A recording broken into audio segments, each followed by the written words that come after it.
Ada survei mengatakan bahwa lembaga kepolisian Indonesia berada di posisi 5 terbaik di dunia. Wow. Saya mau percaya tapi susah untuk percaya survei ini.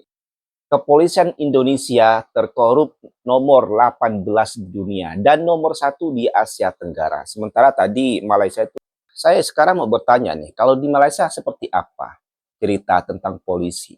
Adakah di Malaysia itu cerita-cerita membayar untuk menjadi polisi? Tolong ya Pak Presiden, Pak Mabes, Pak Kapolri, Kasiannya Pak. sampai menangis ya. Saya nuntut Pak, saya sudah 4 tahun kemarin Kapolres Pemalang, hasilnya kayak gini, belum ada kepastian Pak Presiden, Pak Mabes, tolong Pak Men, saya uang saya kembali. Oknum-oknum inilah yang membuat citra polisi di mata rakyat Indonesia itu buruk seburuk-buruknya. Apalagi setelah kemarin ada kejadian 18 oknum polisi memeras rakyat Malaysia. Itu tambah lagi membuat citra kepolisian Indonesia buruk. Tidak hanya selevel Indonesia, tapi di level mata asing.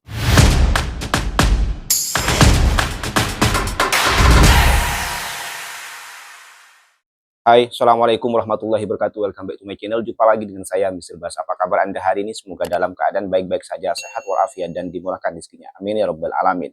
Ada survei mengatakan bahwa lembaga kepolisian Indonesia berada di posisi 5 terbaik di dunia. Wow. Saya mau percaya, tapi susah untuk percaya survei ini. Oke, kita tonton saja dulu videonya. Bang, kepolisian kita peringkat berapa di dunia? Menarik nih. Kamu bisa nebak nggak? Saya jamin tebakan kamu salah. Soalnya lumayan plot twist. Cuma main sama Kompas, Tempo, dan CNN. Kemarin itu ada survei yang mengukur indeks hukum dan ketertiban di suatu negara. Namanya Gallup Global Law and Order Index. Nah, dari 120 negara, kepolisian Indonesia peringkat kelima. Top global kita. 5 besar terbaik. Keren banget kan? Nomor 1 ada Singapura, terus kedua Tajikistan, Norwegia, Swiss, baru di Indonesia. Polisi terbaik di dunia peringkat 5. Saya tahu, kamu pasti langsung mikir, masa sih? Apa iya? Nah, Komisioner Komisi Kepolisian Nasional Pungki Indarti bilang gini, walaupun ada kasus kayak Verdi Sambo, kita nggak bisa mengeneralisir semua polisi. Masih banyak anggota Polri yang serius dan ikhlas menjalankan tugas-tugas. Ini saya setuju. Tapi di sisi lain, ada yang namanya Indeks Mundi. Mereka nyari kepolisian paling korup di dunia. Dan Indonesia peringkat ke-18 yang polisinya paling korup di dunia. Bahkan ini saya Indonesia percaya. peringkat pertama paling korup di Asia Tenggara. Kalau menurut kamu gimana? Kamu lebih percaya kita yang terbaik atau kita yang terkorup? Ya, seperti yang saya bilang, bahwa kalau Indonesia berada di posisi 5 kepolisian terbaik di dunia, saya saya agak ragu untuk percaya. Susah untuk mempercayai survei ini. Soalnya ini bukan cuma kasus perkara Sambo, tapi banyak sekali kasus-kasus lain yang membuat masyarakat, rakyat Indonesia ini tidak percaya dengan kepolisian, dengan anggota polisi. Karena di dalamnya banyak sekali oknum-oknum yang bermain dengan duit. Apa-apa duit. Urus apa duit. Semuanya duit. Tidak hanya itu. Mau daftar polisi pun juga harus duit. Mau lapor kehilangan, mau lapor adanya kriminal, itu harus ada duit. Tidak ada duit, tidak diproses. Kecuali viral baru diproses. Begitu. Apalagi rakyat kecil. Masyarakat biasa yang mana seringkali diabaikan laporannya. Yang mana seringkali diabaikan keluhannya ketika mereka datang ke kantor polisi. Seorang Ria Ricis, salah satu konten kreator terkenal di Indonesia, termasuk juga artis di Indonesia. Saya rasa orang Malaysia pun tahu siapa Ria Ricis, terutama Gen Z atau generasi milenial, pasti tahulah siapa Ria Ricis ini. Dia masih dimintai duit oleh kepolisian saat dia ingin membuat laporan. Ya, saat dia membuat laporan ke kantor polisi, dimintai duit 10 juta dengan alasan buat perlengkapan ini. Ya karena dia orang kaya ya dikasihlah duit 10 juta. Tetapi setelah dikasih duit 10 juta itu, mereka polisi masih meminta duit lagi yang akhirnya Ria Ricis tidak peduli dengan itu, cuek. Dan setelah itu dia kapok untuk membuat laporan kepada kepolisian. Ya karena itu harus bayar.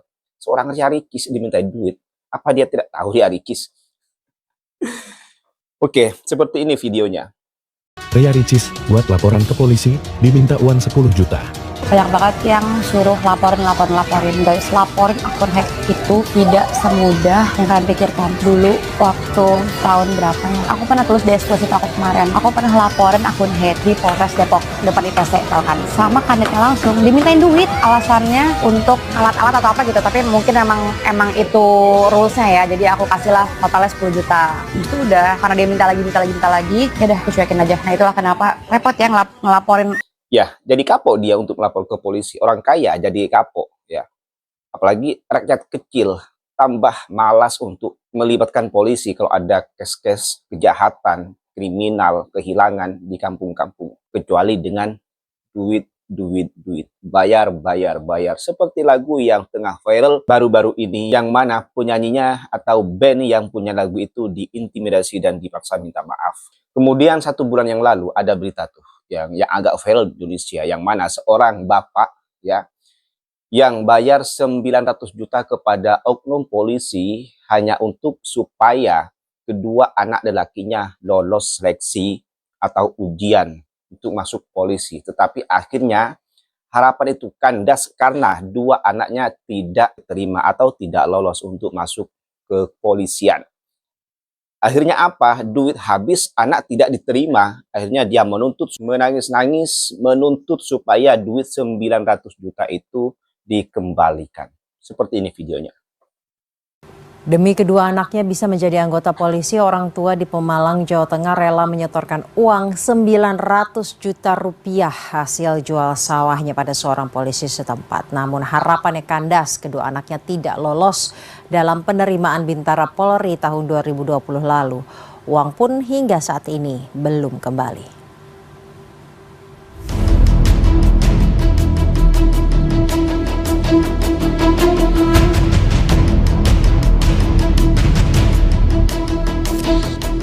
Selama 4 tahun lebih, Suratmo dan Sutijah, warga Pelutan, Kecamatan Pemalang, Jawa Tengah ini memperjuangkan uangnya kembali sebesar 900 juta rupiah dengan bukti hanya berbentuk kwitansi bermaterai yang ditandatangani WT, polisi yang kini masih aktif di Polres Pemalang.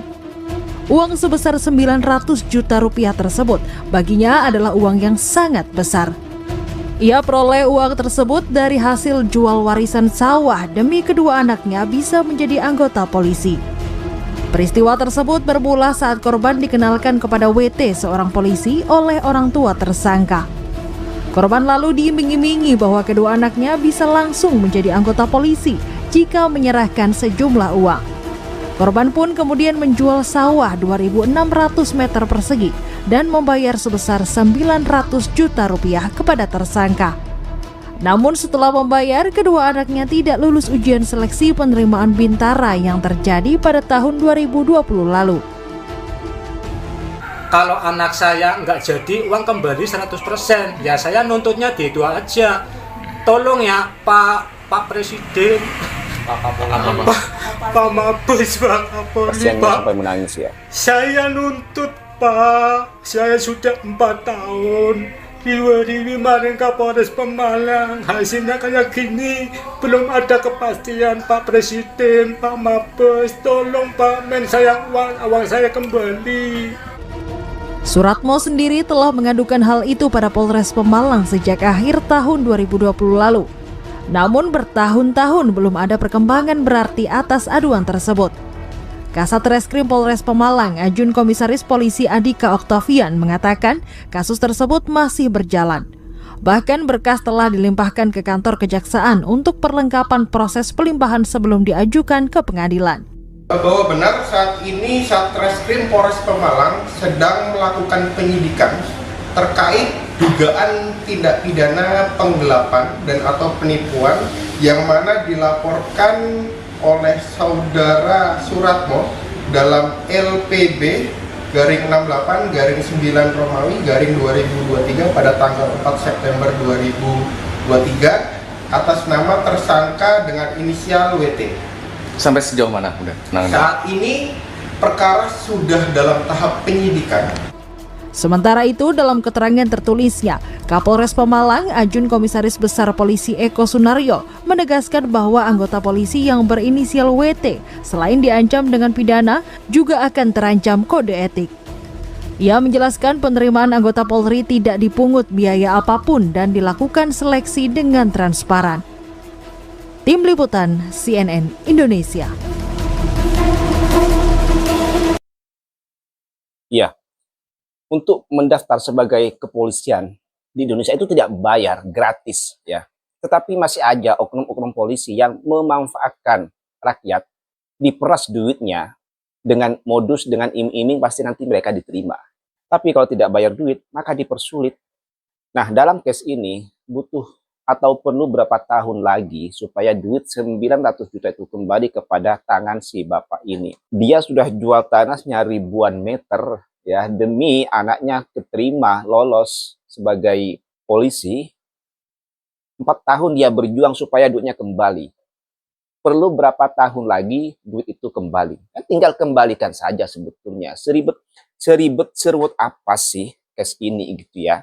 Ayolah polisi, jangan persulit lah. Rakyat kecil, ini namanya bukan mengayomi masyarakat, tapi menggerogoti makan di atas penderitaan rakyat. Oke, maka saya tidak heran dan saya anggap valid data yang mengatakan bahwa Kepolisian Indonesia terkorup nomor 18 di dunia dan nomor 1 di Asia Tenggara. Sementara tadi Malaysia itu kalau tidak salah berada di urutan 5 atau 6 polisi terkorup di Asia Tenggara.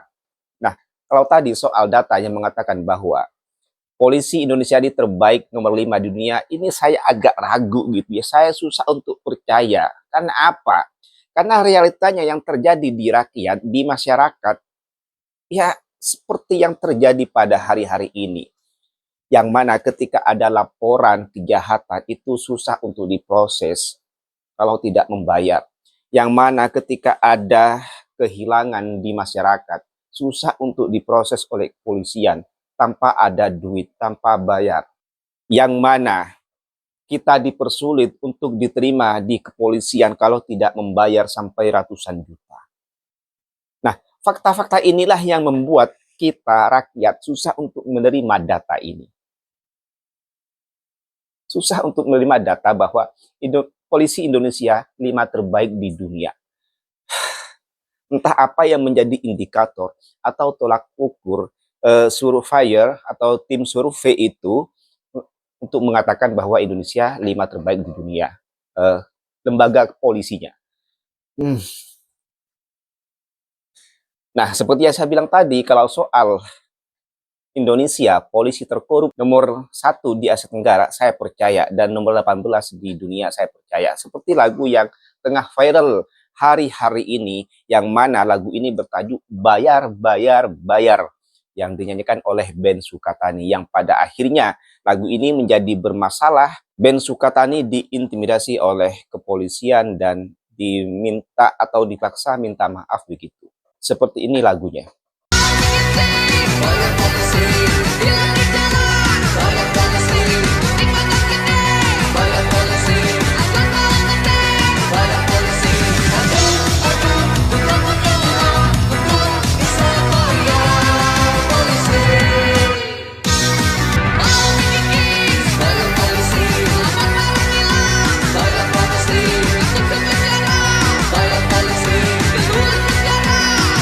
Masuk ke penjara harus bayar polisi.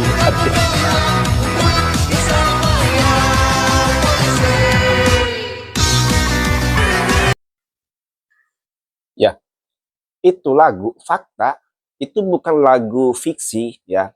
Lagu itu liriknya adalah fakta. Itulah yang terjadi di masyarakat. Itulah yang dirasakan oleh masyarakat, terutama rakyat kecil, bahwa semuanya harus bayar, bayar, bayar, duit, duit, duit. Tidak bayar, tidak duit, maka tidak diproses. Makanya saya tidak heran bahwa polisi Indonesia ini suka suap, suka rasuah, suka menggelapkan uang, dan suka-suka duit lah. Tidak semua polisi Indonesia seperti itu, tapi ramai seperti itu. Untuk dikatakan oknum itu nampaknya terlalu sedikit, tetapi ramai, ya, ramai anggota polisi yang seperti itu. Tetapi tidak dipungkiri, ramai juga anggota polisi yang punya integritas, yang betul-betul mengabdi untuk masyarakat, mengayomi masyarakat. Oknum-oknum inilah yang membuat citra polisi di mata rakyat Indonesia itu buruk seburuk-buruknya. Apalagi setelah kemarin ada kejadian 18 oknum polisi memeras rakyat Malaysia. Kalau tidak salah kemarin itu jumlah duit perasnya sampai 2,5 miliar yang didapat hasil memeras rakyat Malaysia tuh yang di Jakarta. Nah itu tambah lagi membuat citra kepolisian Indonesia buruk. Tidak hanya selevel Indonesia, tapi di level mata asing. Saya sekarang mau bertanya nih, kalau di Malaysia seperti apa cerita tentang polisi? Adakah di Malaysia itu cerita-cerita membayar untuk menjadi polisi, ataukah bersih dari kes-kes seperti ini? Bayar. Begitu. Kemudian, ketika membuat laporan, ya sekalipun yang melapor itu rakyat kecil, ketika ada jenayah atau kasus-kasus kriminal di sekitar kita, apakah cepat diprosesnya, ataukah lambat, ataukah harus bayar baru diproses? Tolong ya untuk rakyat Malaysia, netizen Malaysia, untuk ceritakan di ruang komen. Oke, mungkin itu saja konten pada kali ini. Kurang lebihnya saya mohon maaf. Dan apapun yang saya sampaikan di konten ini adalah bentuk kritik dari rakyat Indonesia. Bentuk keresahan dari rakyat Indonesia bahwa polisi Indonesia seperti itulah adanya. Ini suara rakyat yang hidup di dalam negara demokrasi yang mana hak-hak untuk mengkritik itu dilindungi oleh undang-undang. Saya pribadi bukan bertujuan menghina, tetapi saya mengkritik polisi Indonesia supaya lebih baik. Saya tidak menafikan bahwa ramai juga anggota polisi yang punya integriti, yang betul-betul bekerja untuk negara, bekerja untuk masyarakat, mengabdi masyarakat. Tetapi kita juga jangan menafikan juga ramai oknum polisi yang membuat citra polisi ini menjadi buruk, terutama soal duit, bayar. Oke, mungkin itu saja konten pada kali ini. Kurang lebihnya saya mohon maaf. Sampai jumpa di konten. Wassalamualaikum warahmatullahi wabarakatuh.